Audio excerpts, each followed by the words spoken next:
Later, the signal appeared stuck in between the two positions. In the event, the driver was accelerating as he passed the signal.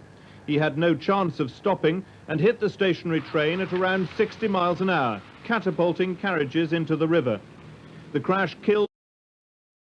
This is an emergency broadcast from the BBC. Important information will follow. This message is transmitted by request of Her Majesty's Government and the Ministry of Defence. After a recent terrorist attack committed by Ireland, we as the government are not having any more of these disgusting acts committed by Ireland. We have no choice but to send nuclear missiles to them. This has some side effects including war, Irish nuclear force, or a raid. At this time Her Majesty's Government advises you to go to a blast shelter or old air raid bunker, stay enclosed in a room in your house, block all windows, and get a battery powered radio. God bless you all, and God save our Queen.